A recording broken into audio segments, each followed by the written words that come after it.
Fala, aprovados! Eu sou a professora Mônica Oliveira.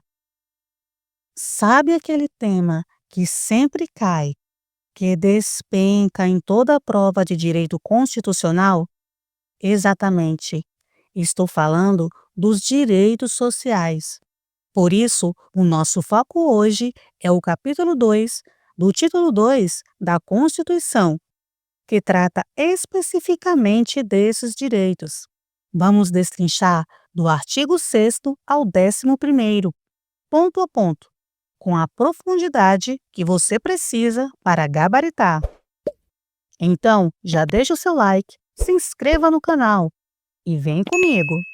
O que são os direitos sociais? Antes de entrarmos nos artigos específicos, é crucial entendermos o que de fato são os direitos sociais. Pense neles como um conjunto de direitos fundamentais que visam garantir uma vida digna a todos os cidadãos. Eles buscam reduzir as desigualdades sociais e promover o bem-estar coletivo. Historicamente, os direitos sociais são considerados direitos de segunda geração, enquanto os direitos de primeira geração, como os direitos individuais e políticos, que focavam nas liberdades individuais e exigiam uma abstenção do Estado. O não fazer, os direitos sociais exigem uma atuação positiva do Estado, o fazer. Isso significa que o governo deve implementar políticas públicas e destinar recursos para garantir o acesso a esses direitos. Professora, eu não entendi nadinha. Tudo bem, meu caro Watson. Vamos mais devagar. Eu estou dizendo que você não pode confundir os direitos individuais elencados no artigo 5º com os direitos sociais listados aqui no artigo 6º. Há quem ache que são a mesma coisa. Mas olha, é aí que mora o perigo. Não são a mesma coisa. Os direitos individuais são de outra turma, digamos assim. Eles são classificados como direitos de primeira geração ou primeira dimensão. E qual é a pegada deles? Eles exigem uma abstenção do Estado. O Estado não deve intervir na sua liberdade. Eles dizem para o Estado: "Ei, Estado, fica na sua, não se meta."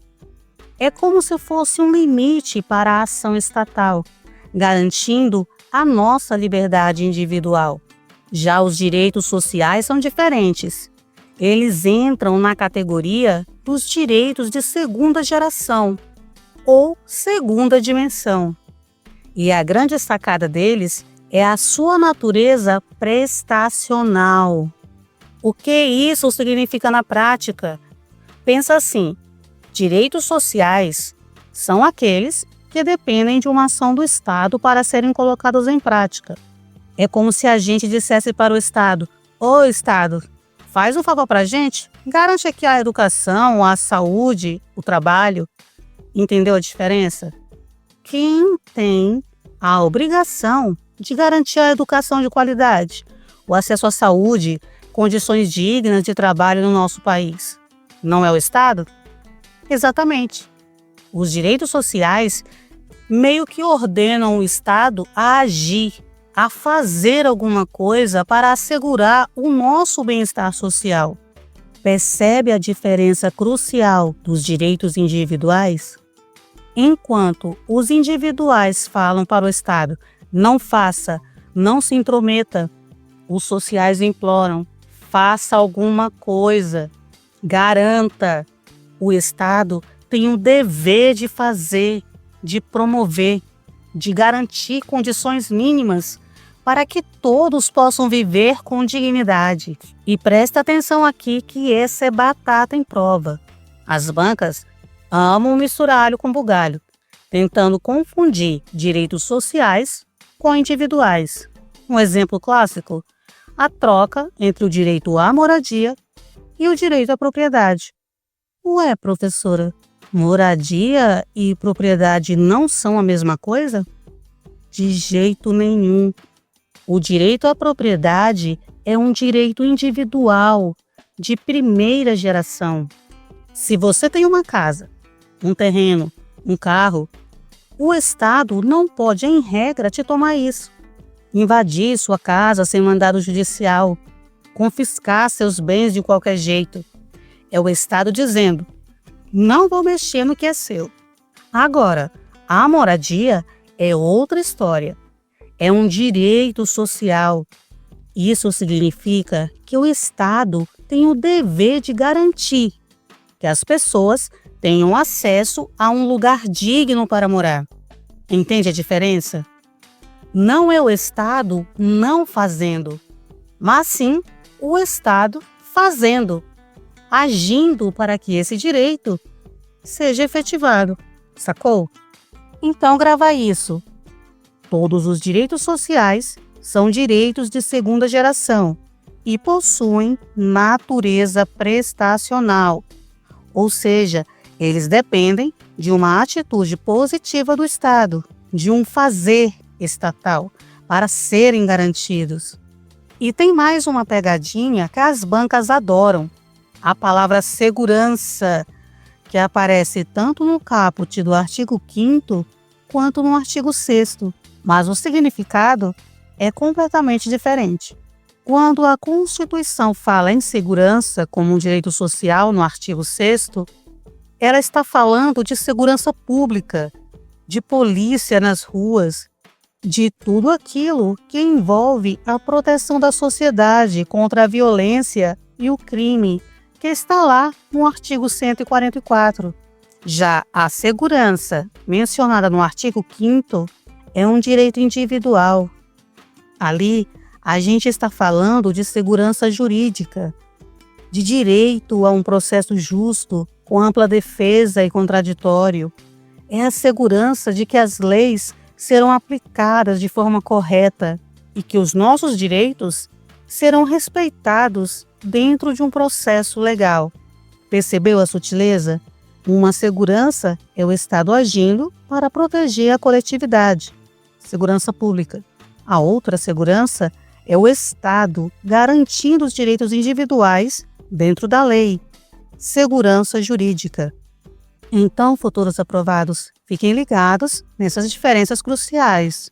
Dominar a natureza e classificação dos direitos sociais e saber diferenciá-los dos direitos individuais é fundamental para gabaritar as questões de direito constitucional. E aí, ficou mais claro agora? Maravilha! Agora que você já sabe o que são direitos sociais, vamos conhecer cada um deles. Vamos ler juntos o que diz o caput do artigo 6º? São direitos sociais: a educação, a saúde, a alimentação, o trabalho, a moradia, o transporte, o lazer, a segurança, a previdência social, a proteção à maternidade e à infância, a assistência aos desamparados na forma desta Constituição. Percebam que a lista é extensa e abrange áreas vitais da vida humana. E a parte final, na forma desta Constituição, é crucial. Significa que outros artigos detalham e regulamentam como esses direitos devem ser garantidos. Para ficar mais fácil para você memorizar, vamos usar um famoso mnemônico. Acredito que você já conheça. Edu mora lá, Saul trabalha ali, Assis prossegue transportando preso.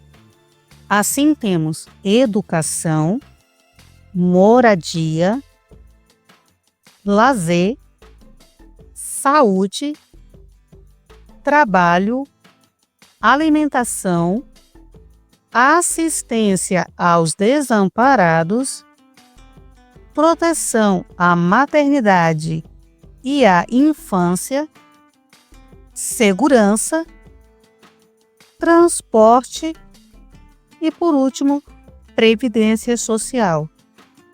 Beleza, decorei. E agora é só isso? Não, só estamos aquecendo. Galera, essa lista não é só para decorar. Embora decorar ajude muito na hora da prova objetiva, sim. É para entender que a nossa Constituição desenha um Estado que se preocupa com o bem-estar das pessoas. São 11 direitos listados inicialmente aqui, mas lembrem-se, essa lista é um rol exemplificativo, um piso. Outros direitos podem ser sociais, embora esses sejam os que a Constituição faz questão de destacar logo de cara. É importantíssimo para concursos que você saiba que alguns foram incluídos posteriormente por emenda constitucional.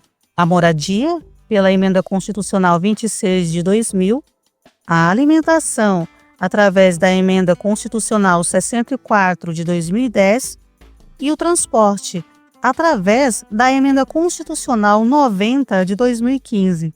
Memorizar essas inclusões e suas respectivas emendas pode ser um diferencial na sua prova. A parte final, na forma desta Constituição, reforça o que dissemos sobre a eficácia. Embora a aplicabilidade seja imediata no essencial, a forma de implementação é remetida a outros dispositivos constitucionais e à legislação infraconstitucional. Dito isso, vamos ver um pouquinho sobre cada um deles? Educação. A educação é a base de tudo, não é? É um direito social fundamental, essencial para o desenvolvimento humano, social e econômico. O direito à educação não é apenas o acesso à escola, mas o acesso a uma educação de qualidade, que promova o pleno desenvolvimento da pessoa, seu preparo para o exercício da cidadania e a sua qualificação para o trabalho. A Constituição trata da educação nos artigos 205 a 214, para detalhar o dever do Estado e da família em promover a educação, garantindo acesso e permanência, especialmente nos níveis básico e médio. Para a prova, guarde que é um direito social e um dever do Estado. O Estado precisa agir, ação positiva, para construir escolas, formar professores, garantir material didático, entre outras coisas. Moradia. O direito à moradia, incluído posteriormente pela emenda constitucional número 26 de 2000, significa ter um local seguro, adequado e salubre para viver, que garanta a privacidade e o bem-estar da família. A moradia já era vista como um direito implícito ligado à dignidade. A emenda constitucional 26 a elevou a um rol explícito dos direitos sociais do artigo 6º. Não é apenas ter um teto, mas ter acesso à infraestrutura básica, água, saneamento, luz, transporte e serviços públicos. É um grande desafio no Brasil e a Constituição prevê, por exemplo, a função social da propriedade urbana. Lazer. O direito ao lazer é reconhecido como essencial para a qualidade de vida, o bem-estar e o desenvolvimento integral da pessoa.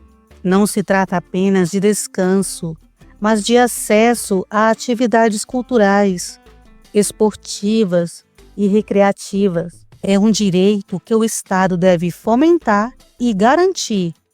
Por exemplo, através de espaços públicos como parques, praças, centros esportivos e culturais. Saúde.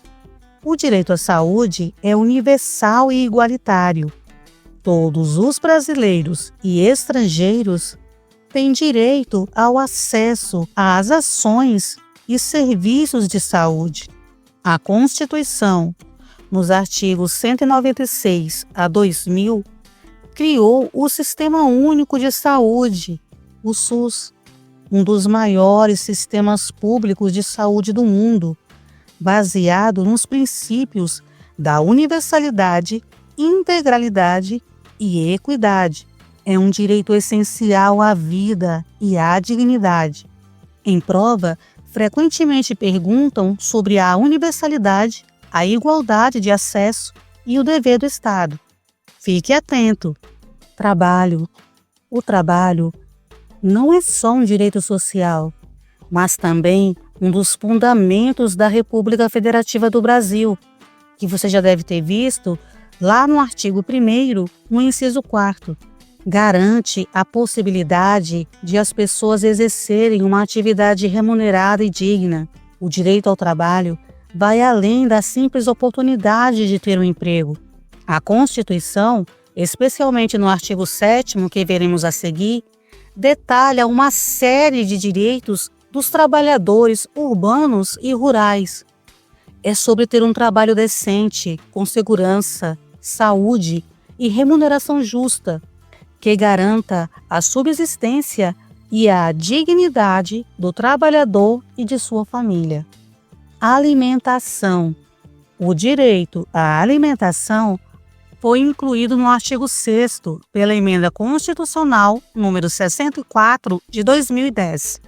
Esse direito garante que todo cidadão tenha acesso regular e permanente a alimentos de qualidade e em quantidade suficiente, sem comprometer outras necessidades essenciais. É um direito básico para a sobrevivência e o desenvolvimento humano, diretamente ligado ao combate à fome e à desnutrição. Assistência aos desamparados. O direito à assistência aos desamparados é diferente da Previdência, que exige contribuição. A assistência social, no sentido do artigo 6º, é um direito social para quem dela necessitar, independentemente de contribuição à Seguridade Social, listada lá no artigo 203.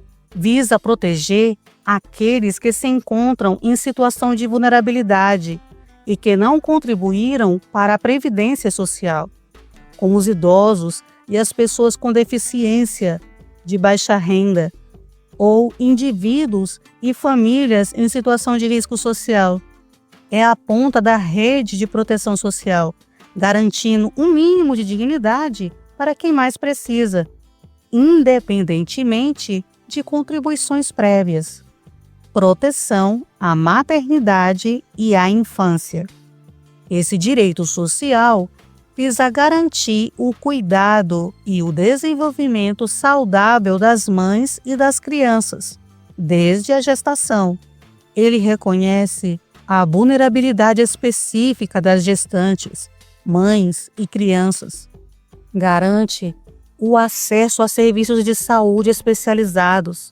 Inclui licenças, como a licença maternidade e a licença paternidade. Garante o acesso à saúde pré-natal, parto, garante creches e pré-escolas, como veremos no artigo 7º, e outras políticas de apoio à família e ao desenvolvimento infantil. A proteção integral à criança e ao adolescente é detalhada no artigo 227 da Constituição e no Estatuto da Criança e do Adolescente, o ECA. O Estado tem o dever de criar condições para que mães e crianças sejam protegidas e se desenvolvam plenamente. Segurança. O direito à segurança nós já vimos anteriormente, então eu não vou me alongar nisso, tá bom? Transporte. O direito ao transporte, incluído pela Emenda Constitucional número 90 de 2015, garante a todos o acesso a serviços de transporte público de qualidade, seguro e acessível, que possibilite a locomoção para o trabalho, escola, lazer e acesso a outros serviços essenciais. É fundamental para a mobilidade urbana e para a inclusão social, permitindo que as pessoas acessem às oportunidades oferecidas pela cidade. Previdência Social.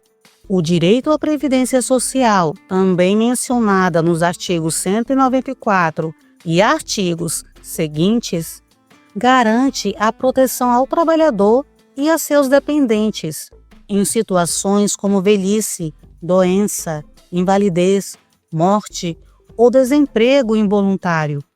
É um sistema contributivo. Quem contribui? Empregados, empregadores, autônomos. Tem direito a benefícios como aposentadorias, auxílios e pensões. É uma base fundamental da Seguridade Social. Sobre esses direitos, eu vou repetir para que você não esqueça. Essa lista não é taxativa, ou seja, outros direitos podem ser considerados sociais pela própria Constituição ou por leis infraconstitucionais. Mas estes são os explicitamente listados no artigo 6º e, portanto, os mais cobrados. Você conseguiu entender isso? Perfeito, maravilha!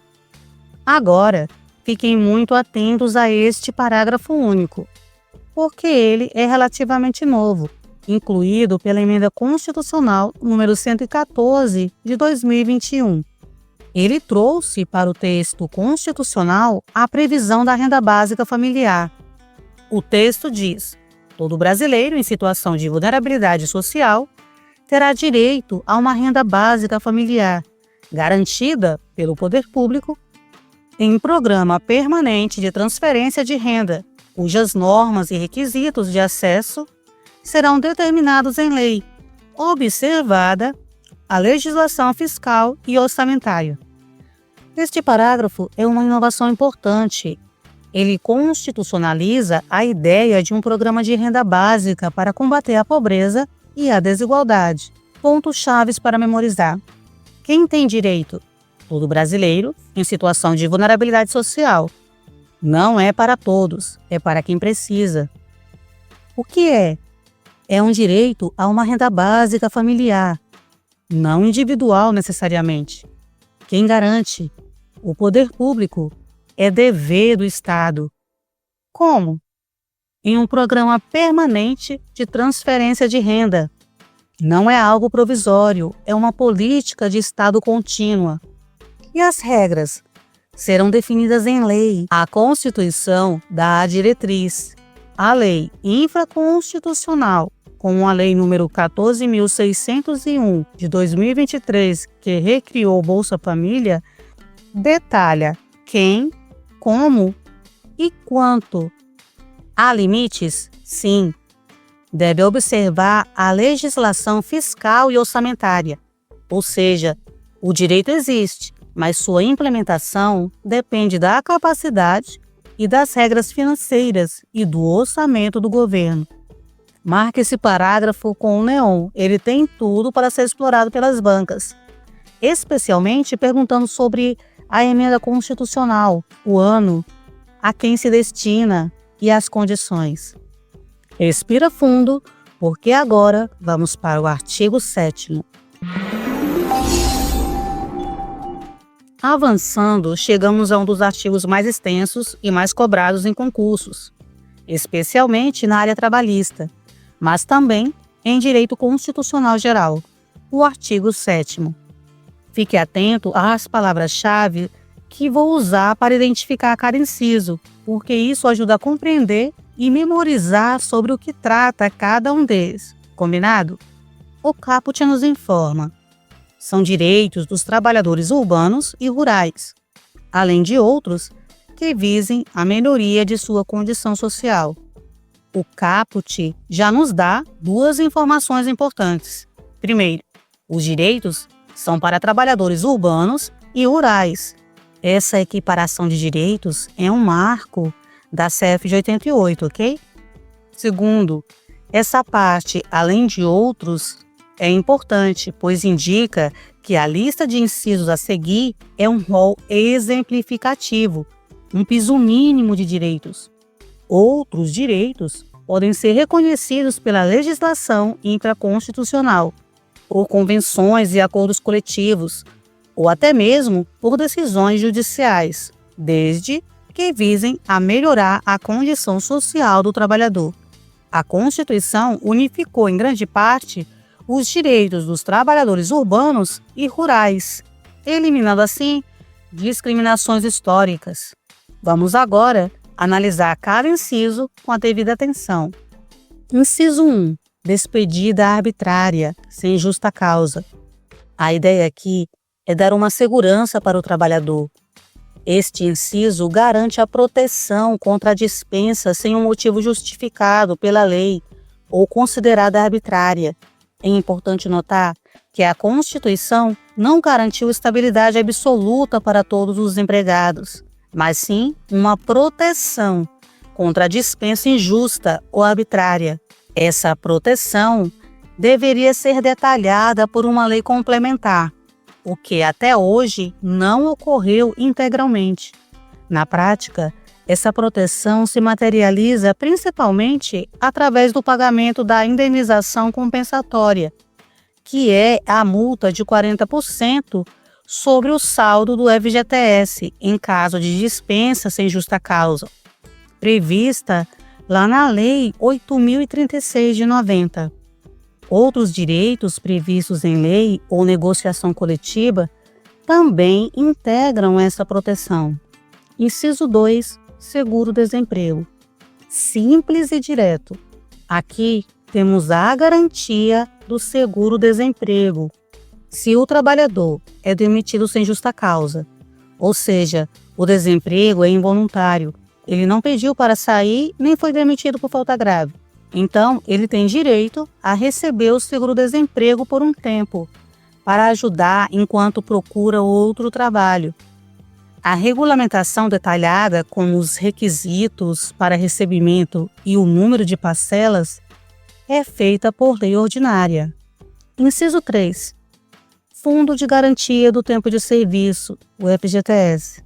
O FGTS é o seu cofrinho no emprego. Ele consiste em depósitos mensais feitos pelo empregador em uma conta vinculada ao trabalhador, correspondentes a 8% do salário. Esse dinheiro é seu, mas você só pode sacar em situações específicas, como a demissão sem justa causa, a aposentadoria, a aquisição da casa própria, doenças graves, entre outras. É uma forma de poupança forçada e proteção financeira. É um direito que protege o tempo de serviço do trabalhador. Inciso 4. Salário mínimo. Este inciso é altamente cobrado em concursos. O salário mínimo é a menor remuneração que um trabalhador pode receber por uma jornada legal. A Constituição estabelece critérios essenciais para ele. Deve ser fixado em lei, ser nacionalmente unificado.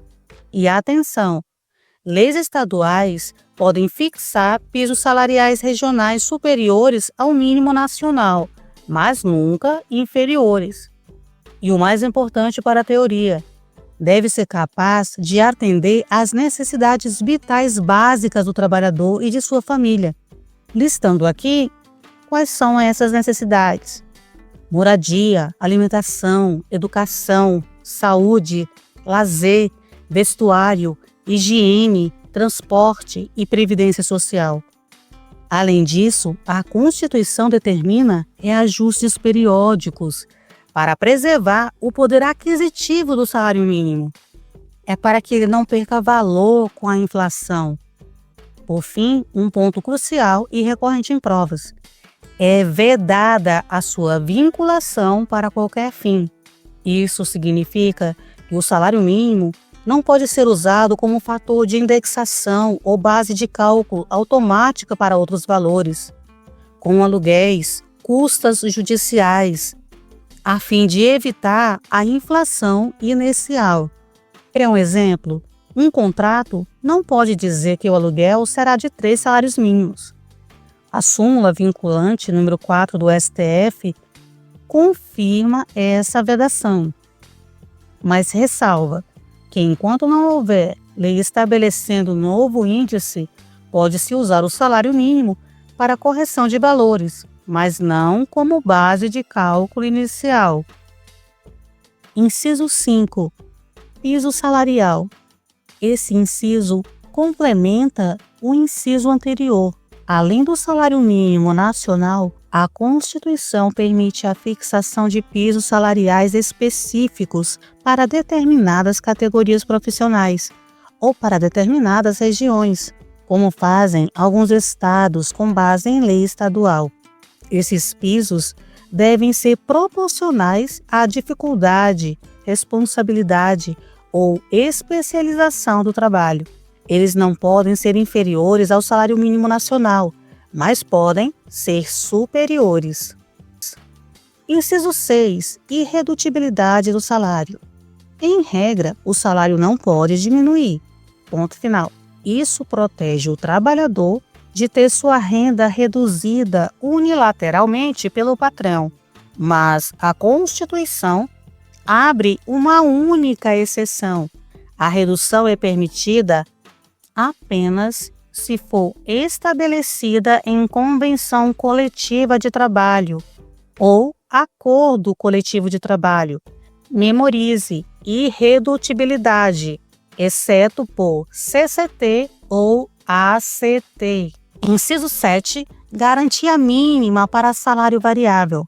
Para aqueles trabalhadores cuja remuneração é total ou parcialmente variável, como vendedores comissionados, a Constituição garante que, mesmo que o total de comissões ou variáveis não atinja o valor do salário mínimo, o empregador deverá complementar a remuneração para que ele nunca seja inferior ao salário mínimo legalmente fixado. Inciso 8º. 13º salário. O famoso 13º salário é um direito constitucional. Corresponde a 1/12 da remuneração por mês trabalhada, ou fração igual ou superior a 15 dias no ano, pago geralmente em 2 parcelas. Para os empregados, a base de cálculo é a remuneração integral de dezembro, ou a média se a remuneração for variável. Para aposentados e pensionistas do INSS, também há a garantia do 13º, calculado sobre o valor do benefício. Inciso 9. Adicional noturno. O trabalho noturno, por ser mais desgastante e perturbar o ciclo biológico normal, deve ser remunerado com um adicional. A Constituição estabelece o princípio de que essa remuneração deve ser superior à do trabalho diurno. A legislação infraconstitucional, a CLT, e as negociações coletivas definem o percentual desse adicional. O mínimo legal é de 20% sobre a hora diurna e a hora noturna é contada como 52 minutos e 30 segundos. Inciso 10. Proteção salarial. O salário é sagrado. Esse inciso reforça a importância do salário para a subsistência do trabalhador. Ele determina que a lei deve proteger o salário, estabelecendo formas de garantir seu pagamento integral e pontual. E vai além. A retenção dolosa do salário pelo empregador constitui crime. Isso demonstra a seriedade com que a Constituição trata a relação salarial, elevando a conduta ilícita ao patamar penal. Inciso 11. Participação nos lucros ou resultados. Garante aos trabalhadores o direito de participar dos lucros ou resultados da empresa. O ponto-chave para concursos é que essa participação é desvinculada da remuneração, ou seja, não tem natureza salarial e não gera encargos trabalhistas ou previdenciários próprios do salário. O objetivo é aumentar a produtividade e integrar o trabalhador aos resultados da empresa. A forma e os critérios dessa participação são definidos em lei, a Lei nº 10.101 de 2000, e via de regra por negociação entre empresa e empregados. Excepcionalmente, a lei pode prever a participação dos trabalhadores na gestão da empresa, mas essa é uma previsão mais rara e menos aplicada. Inciso 12. Salário família. O salário família é um benefício pago ao trabalhador segurado da Previdência Social, que possui filhos ou equiparados de até 14 anos. ou inválidos de qualquer idade e que se enquadra em um limite de baixa renda definido periodicamente por portaria ministerial. O valor do benefício é pago em razão do dependente, ou seja, varia conforme o número de filhos. É um direito voltado para o auxílio às famílias de menor poder aquisitivo e é regulamentado por lei e atos normativos da Previdência. Inciso 13. Jornada de trabalho. Este é o padrão constitucional da jornada de trabalho no Brasil. A jornada normal não pode ultrapassar 8 horas por dia e 44 horas por semana. No entanto, a Constituição permite flexibilizações, ou seja, a compensação de horários, que consiste em distribuir as 44 horas semanais de forma desigual nos dias da semana, excedendo 8 horas em alguns dias para compensar os outros, desde que não ultrapasse o limite semanal. Além disso, a redução da jornada são facultadas, mas devem ser feitas mediante acordo individual, acordo coletivo ou convenção coletiva de trabalho. A reforma trabalhista, a Lei nº 13.467 de 2017, ampliou as possibilidades de acordo individual para compensação, mas a base constitucional está aqui. Inciso 14. Turnos ininterruptos. Para trabalhadores que laboram em regime de turnos ininterruptos de revezamento, ou seja, a empresa opera 24 horas por dia e os empregados se revezam em turnos contínuos, a jornada normal é reduzida para 6 horas diárias. O objetivo é minorar o desgaste físico e psicológico de trabalhar em horários irregulares, que alternam entre dia e noite. Contudo, a Constituição abre a possibilidade de essa jornada ser alternada, ampliada, por exemplo, por meio de negociação coletiva, acordo ou convenção. Inciso 15. Repouso semanal. Garante ao trabalhador o direito a um dia de descanso por semana, que deve ser remunerado. A Constituição estabelece que esse repouso deve ser preferencialmente aos domingos. Isso não significa que ele obrigatoriamente deva ser um domingo para todas as categorias ou atividades. Algumas atividades exigem trabalho aos domingos, como comércio, saúde e segurança. Mas a preferência constitucional existe, sendo a lei e a negociação coletiva que regulam a escala de revezamento para garantir que, periodicamente, o descanso recaia no domingo para essas categorias. Inciso 16. Horas extras. Trabalhou além da jornada normal? É hora extra e devem ser pagas com um adicional. A Constituição estabelece um mínimo de 50% sobre o valor da hora normal. Isso significa que a lei, acordos ou convenções coletivas podem fixar um adicional superior a 50%, mas nunca inferior. É um desestímulo à jornada excessiva e uma compensação pelo esforço extra. Inciso 17. Férias. O direito a férias anuais é garantido, com o objetivo de recuperação física e mental do trabalhador. Além do descanso, as férias são remuneradas e com um adicional de pelo menos 1/3 a mais do que o salário normal. Este é o famoso terço constitucional de férias. A duração das férias, geralmente 30 dias após 12 meses de trabalho, e as regras de concessão são detalhadas na CLT. Inciso 18. Licença gestante. Um direito importantíssimo para a proteção da maternidade. A licença à gestante é garantida por 120 dias, cerca de 4 meses, sem prejuízo do emprego. Aqui você deve saber que há estabilidade provisória, desde a confirmação da gravidez até 5 meses após o parto, e sem prejuízo do salário. O benefício pago durante a licença é o salário maternidade, um benefício previdenciário. Programas como o Empresa Cidadã podem estender essa licença para 180 dias, mas o mínimo constitucional é de 120 dias. Inciso 19. Licença paternidade. A Constituição também assegura a licença para o pai, como forma de garantir a participação paterna nos cuidados com o recém-nascido e a convivência familiar. O texto constitucional remete à lei para fixar a duração dessa licença. A legislação ordinária estabeleceu inicialmente 5 dias, mas programas como o Empresa Cidadã também permitem a extensão da licença paternidade. Inciso 20. Proteção do mercado de trabalho da mulher.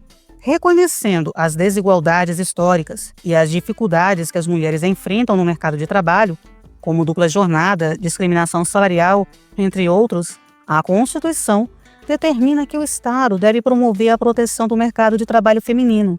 Isso deve ser feito por meio de incentivos específicos a serem definidos em lei.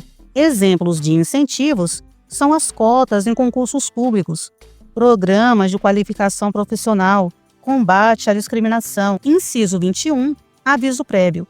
O aviso prévio é a comunicação antecipada da rescisão do contrato de trabalho. A Constituição estabeleceu 2 princípios. Ele deve ser proporcional ao tempo de serviço e ter um mínimo de 30 dias. A Lei nº 12.506, de 2011, regulamentou essa proporcionalidade, definindo que são 30 dias para quem tem até 1 ano de serviço, acrescidos de 3 dias por ano trabalhado. Isso até o máximo de 90 dias. É um direito tanto do empregado, em caso de dispensa sem justa causa, quanto do empregador, em caso de pedido de demissão. Inciso 22. Redução dos riscos inerentes ao trabalho. É uma garantia de um ambiente de trabalho seguro e saudável.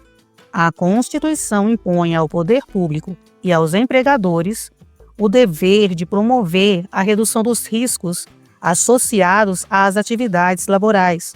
Isso é feito principalmente através da edição e fiscalização de normas de saúde, higiene e segurança do trabalho.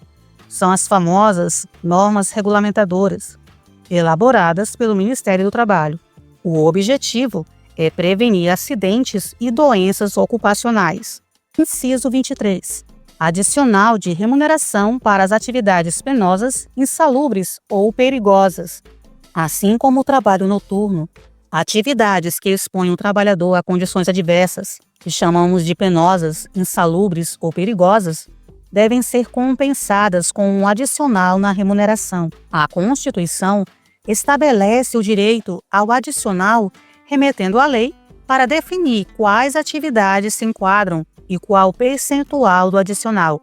A CLT define os percentuais mínimos, 10%, 20% ou 40% para insalubridade e 30% para periculosidade.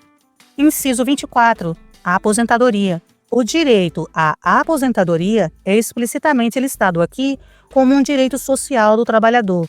Os detalhes sobre os requisitos para se aposentar, como idade, tempo de contribuição e os diferentes tipos de aposentadoria são tratados em artigos específicos da Constituição, principalmente nos artigos 201 a 203, que regem a Previdência Social. Inciso 25. A assistência gratuita aos filhos e dependentes desde o nascimento até 5 anos de idade.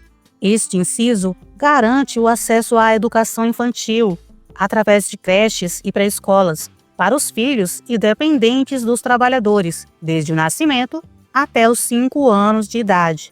É um direito que pode ser exigido tanto do poder público, quanto, em alguns casos, dos próprios empregadores, dependendo do número de empregados e da regulamentação legal ou coletiva.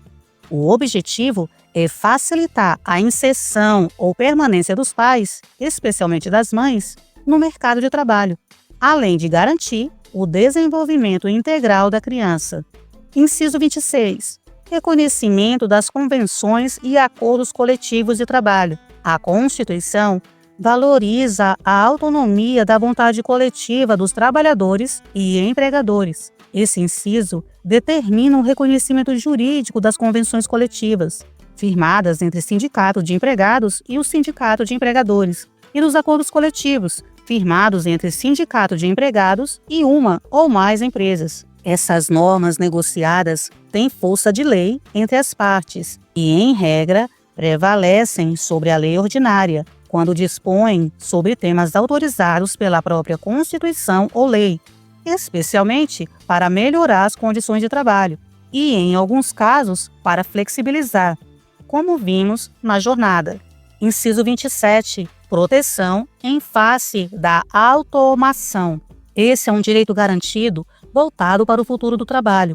A Constituição reconhece que o avanço tecnológico e a automação podem impactar o emprego e determina que deve haver proteção ao trabalhador diante desse cenário. Essa proteção deve ser definida em lei, possivelmente através de políticas de qualificação, requalificação profissional, seguro-desemprego mais robusto ou outras medidas que mitiguem os efeitos negativos da perda de postos de trabalho pela tecnologia. Inciso 28. Seguro contra acidentes de trabalho. Esse inciso garante a proteção do trabalhador contra acidentes de trabalho. O custo desse seguro é a cargo do empregador. É importante notar a ressalva final, que diz que essa cobertura do seguro não exclui a responsabilidade do empregador por indenização adicional se o acidente ocorreu por seu dolo ou culpa, ou seja, a empresa pode ser processada civilmente para pagar indenização por danos morais ou materiais se teve responsabilidade no acidente, além da cobertura do seguro. Inciso 29. Prescrição de créditos trabalhistas. Esse inciso cai demais. É o prazo que o trabalhador tem para ir à justiça cobrar os direitos do trabalho. São 2 prazos para guardar: 5 anos, que é a prescrição quinquenal, ou seja, o trabalhador pode cobrar os créditos dos últimos 5 anos trabalhados, contados da data em que ele entra com a ação. E o segundo prazo, 2 anos, prescrição bienal, ou seja, o trabalhador tem um prazo máximo de 2 anos para entrar com a ação na justiça depois que o contrato de trabalho acaba. Quer um exemplo? Imagine que o João trabalhou por 10 anos em uma empresa e foi demitido hoje. Dos 10 anos trabalhados, somente os últimos 5 anos contratuais é que poderão ser cobrados. E atenção, digamos que o João postergue e ele demore 6 meses após a sua demissão para ajuizar a ação. Consequentemente, ele perderá parte do tempo a que tinha direito. Dos 5 anos, agora ele terá apenas 4 anos e 6 meses possíveis de cobrança dos seus direitos. Isso é o que nós chamamos de prescrição quinquenal. Agora, imagine que o João pediu demissão em 2 de maio de 2024. A partir desta data, ele terá até 2 de maio de 2026 para ajuizar uma ação e reivindicar seus direitos na justiça. Nesse segundo exemplo, pouco importa o tempo de duração do contrato ou o período que ele deseja cobrar. O que realmente importa é o prazo de 2 anos entre o término do contrato e o ajuizamento da ação. Agora, se esse prazo de 2 anos for ultrapassado, aí já era, ocorre a prescrição e o João perde o direito de reclamar qualquer coisa sobre aquele emprego. Isso é o que nós chamamos de prescrição bienal. Você entendeu? Maravilha! Agora vamos seguir adiante. Inciso 30. Proibição de discriminação geral. Igualdade é a palavra. É proibido discriminar um trabalhador ou candidato à vaga por causa do sexo, idade, cor ou estado civil. A discriminação é vedada em tudo: salário, funções que vai exercer e até na hora de ser contratado. Contratar só homens ou só mulher para determinada função, sem justificativa legal, pagar menos para uma mulher que faz o mesmo trabalho de um homem, recusar alguém pela idade, cor da pele ou por ser solteiro, casado, divorciado, é inconstitucional. Inciso 31. Proibição de discriminação PCD. Esse inciso reforça o princípio anterior, dando destaque específico à proibição de qualquer discriminação contra o trabalhador portador de deficiência, que era o termo usado na época. Hoje se usa pessoa com deficiência. A discriminação é vedada tanto no que diz respeito ao salário, ninguém não pode ganhar menos por ter uma deficiência, se desempenha a mesma função com a mesma produtividade, quanto aos critérios de admissão. A Lei Infraconstitucional 8.213 de 91 estabelece, inclusive, cotas para a contratação de pessoas com deficiência em empresas com mais de 100 empregados. Inciso 32. Proibição de distinção entre tipos de trabalho. Este inciso consagra a igualdade entre diferentes tipos de trabalho e profissionais. Proíbe qualquer distinção discriminatória entre quem realiza trabalho manual, técnico ou intelectual. Todos têm a mesma dignidade e merecem respeito e tratamento justo no ambiente de trabalho.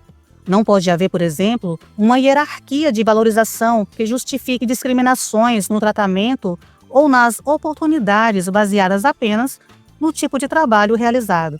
Inciso 33. Trabalho do menor. Altamente cobrado esse inciso. Trata da proteção ao trabalho do menor. A regra geral é proibido qualquer trabalho para menores de 16 anos. E qual é a exceção à regra? Permitido o trabalho a partir dos 14 anos, mas somente na condição de aprendiz. E tem mais, proibição absoluta para menores de 18, quando o trabalho for noturno, perigoso ou insalubre. Macete: 16 é a idade mínima geral, 14 é a idade mínima para aprendiz, 18 é a idade para poder trabalhar à noite, com perigo ou insalubridade. Guarde esses números. Inciso 34. Igualdade entre permanente e avulso. Esse inciso garante que o trabalhador avulso, aquele que presta serviços a diversas empresas, sem vínculo empregatício direto com nenhuma delas, mas intermediado por sindicato ou órgão gestor de mão de obra, como portuários, por exemplo, tenha os mesmos direitos que um trabalhador com vínculo empregatício permanente.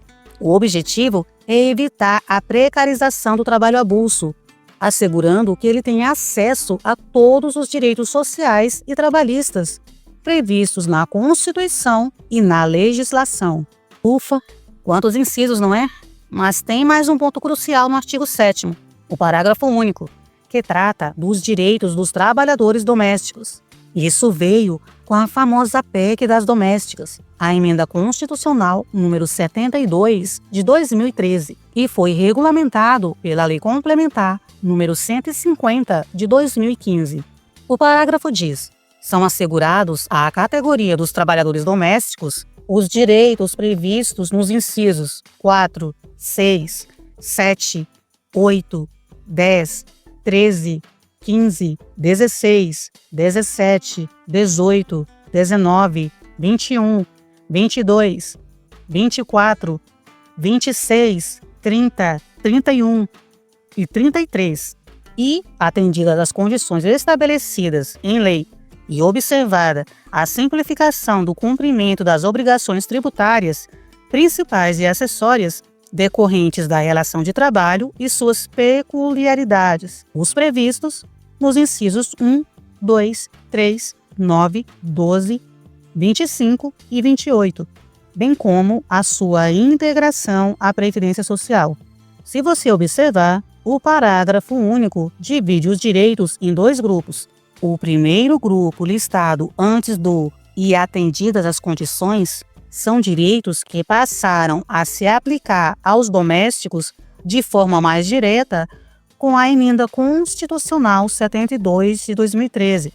São eles salário mínimo, irredutibilidade, garantia salário variável, 13º, proteção salarial, crime de retenção dolosa, jornada 8 por 44 horas, RSR preferencialmente domingo, hora extra 50%, férias mais 1/3, licença gestante 120 dias, licença paternidade, aviso prévio proporcional com mínimo de 30 dias, redução de riscos, aposentadoria, reconhecimento CCT ou ACT, proibição de discriminação geral por sexo, idade, cor ou estado civil, proibição de discriminação PCD e proibição trabalho menor. O segundo grupo listado após o "e atendidas as condições" são direitos que foram estendidos aos domésticos, mas a aplicação dependia da Lei Complementar 150 de 2015 e da observância da simplificação das obrigações para o empregador. São eles: proteção contra a despedida arbitrária sem justa causa e a multa de 40% do FGTS, seguro-desemprego, FGTS com o depósito mensal de 8%, adicional noturno, salário família, assistência gratuita em creches para escolas até 5 anos e seguro contra acidentes de trabalho. A integração à Previdência Social também foi reforçada. A Lei Complementar 150 de 2015 criou o Simples Doméstico para facilitar o recolhimento de tributos e FGTS. Em prova, podem perguntar quais direitos foram estendidos e, principalmente, que alguns deles dependiam de regulamentação por lei complementar, a Lei Complementar 150, e da simplificação das obrigações. Agora, mudando um pouco o foco, vamos tratar da liberdade de organização coletiva dos trabalhadores e empregadores no artigo 8º. O caput estabelece: é livre a associação profissional ou sindical, observado o seguinte: o princípio é a liberdade de associação. Isso significa que trabalhadores e empregadores têm o direito de se organizar em sindicatos para defender seus interesses. Mas essa liberdade está sujeita a algumas observações e regras estabelecidas nos incisos. Inciso 1. A lei não poderá exigir autorização do Estado para a fundação de sindicato, ressalvado o registro no órgão competente, vedadas ao poder público a interferência e a intervenção na organização sindical. Este inciso consagra a autonomia sindical. O Estado não pode exigir autorização prévia para a criação de um sindicato. O único requisito é o registro no órgão competente, hoje o Ministério do Trabalho e Emprego, que tem natureza meramente declaratória e de publicidade, não constitutiva.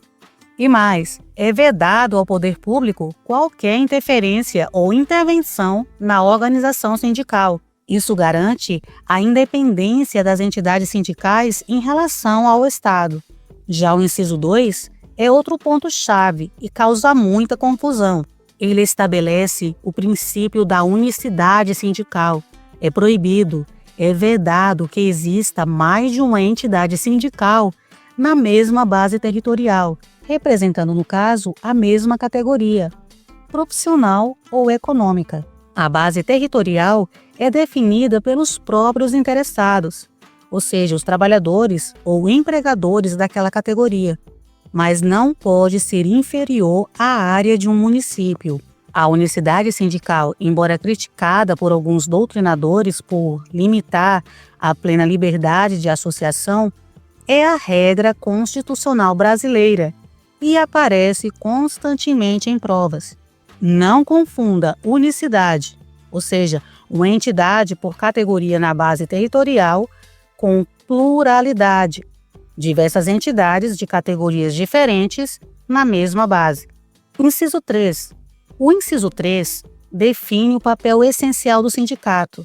Sua função primordial é defender os direitos e interesses dos membros da sua categoria, sejam eles coletivos, que afetam toda a categoria, ou individuais, que afeta um ou alguns membros da categoria. E essa defesa pode ocorrer tanto na esfera judicial, como ingressar com ações na Justiça do Trabalho, por exemplo, quanto na esfera administrativa, ou seja, negociar com empresas, órgãos públicos e participar de conselhos. O sindicato tem ampla legitimidade para atuar em nome da categoria.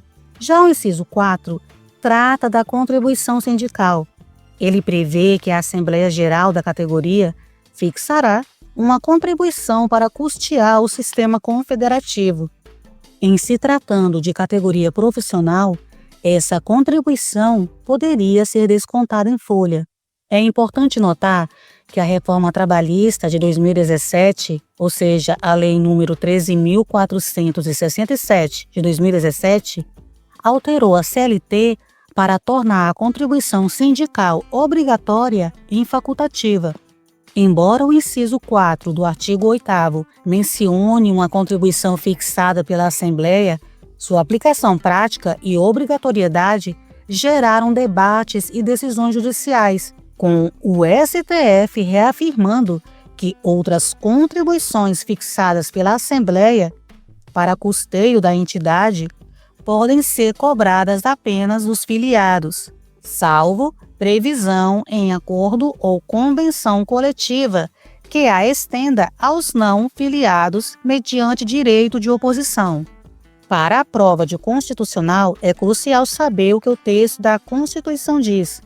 A Assembleia fixa contribuição para custeio do sistema confederativo, que pode ser descontada em folha por categoria profissional. A obrigatoriedade ou não para não filiados é tema de legislação infraconstitucional e jurisprudência. Já o inciso 5 reforça o princípio da liberdade sindical na sua vertente negativa. Assim como a associação é livre, a não associação também o é. Ninguém pode ser forçado a se filiar a um sindicato, nem a permanecer filiado caso deseje se desfiliar. É a garantia da liberdade de escolha individual em relação à entidade sindical. Inciso 6. Aqui, a Constituição atribui um papel essencial ao sindicato: a participação obrigatória nas negociações coletivas que envolvam a categoria que ele representa, seja para celebrar convenções ou acordos coletivos. O sindicato tem que estar presente. Isso fortalece a representatividade da categoria e garante que a vontade coletiva seja expressa e negociada de forma organizada. Inciso 7. Este inciso garante que o trabalhador, mesmo após se aposentar, se mantiver a afiliação ao sindicato da sua antiga categoria, continue tendo direitos políticos dentro da entidade.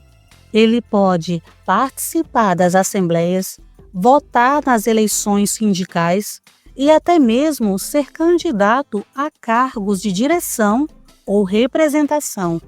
Isso mantém o vínculo entre o aposentado e a categoria, reconhecendo sua experiência e contribuição. Inciso 8º.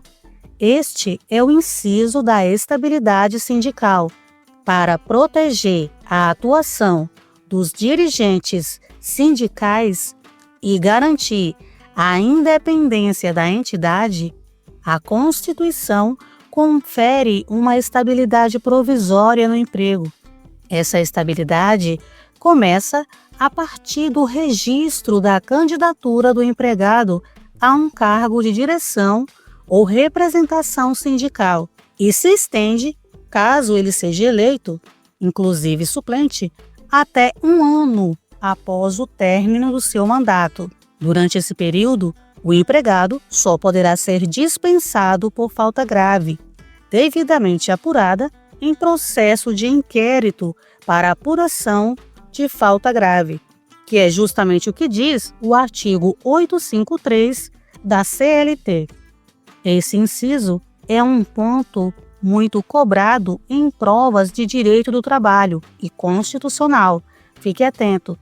Por fim, o parágrafo único do artigo 8º estende as regras de organização sindical que acabamos de ver para outras entidades de representação coletiva no campo. Ele diz: as disposições desse artigo aplicam-se à organização de sindicatos rurais e de colônias de pescadores, atendidas as condições que a lei estabelecer. Ou seja, os princípios de liberdade, unicidade com base territorial, autonomia, representação, também valem para os sindicatos que representam trabalhadores e empregadores rurais e para as colônias de pescadores, com as adaptações que a lei específica determinar. Artigo 9º. Chegamos ao artigo 9º, que trata de um direito fundamental da classe trabalhadora, o direito de greve. O caput estabelece: é assegurado o direito de greve, competindo aos trabalhadores decidir sobre a oportunidade de exercê-lo e sobre os interesses que devam, por meio dele, defender.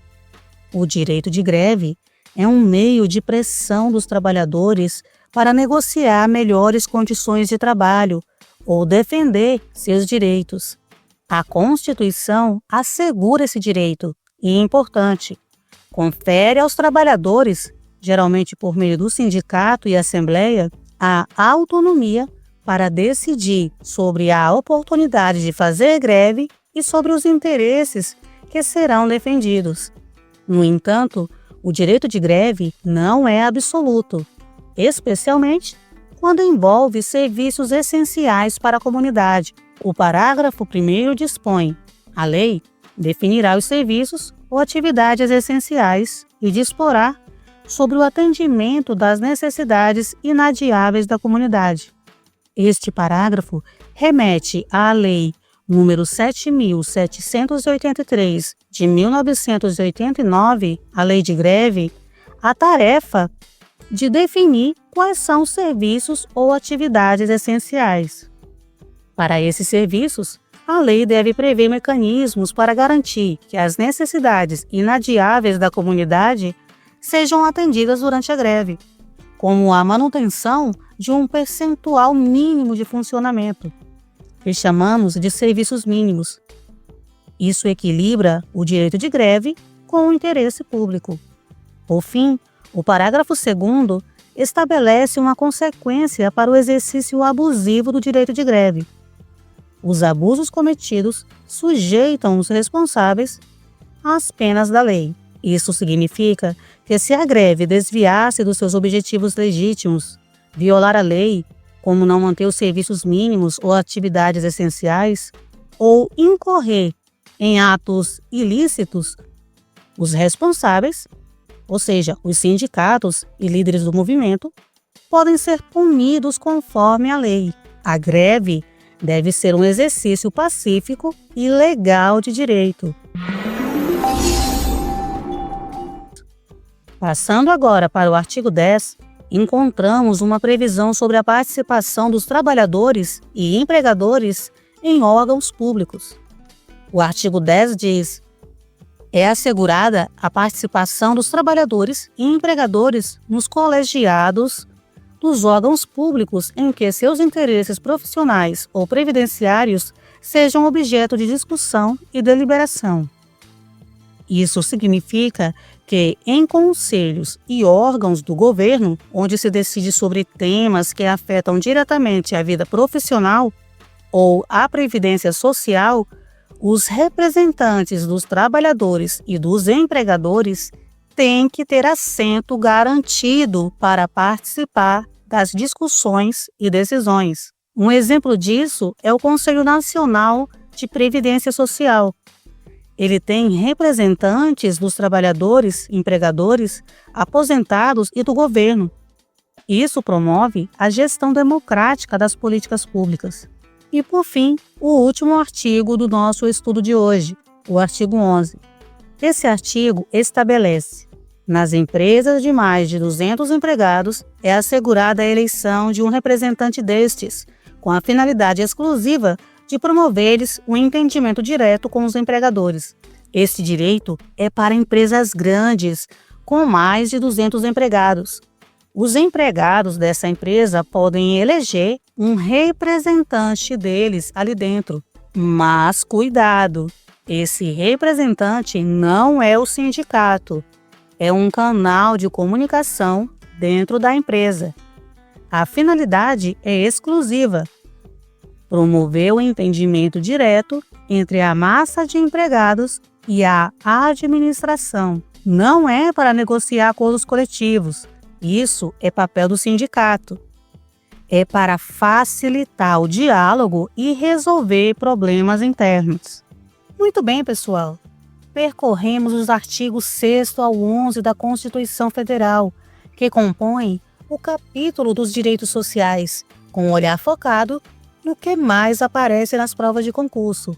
Vimos a lista essencial do artigo 6º, a lista extensa de direitos dos trabalhadores no artigo 7º, as regras de organização e liberdade sindical no artigo 8º, o direito de greve no artigo 9º e a participação em órgãos e empresas nos artigos 10 e 11.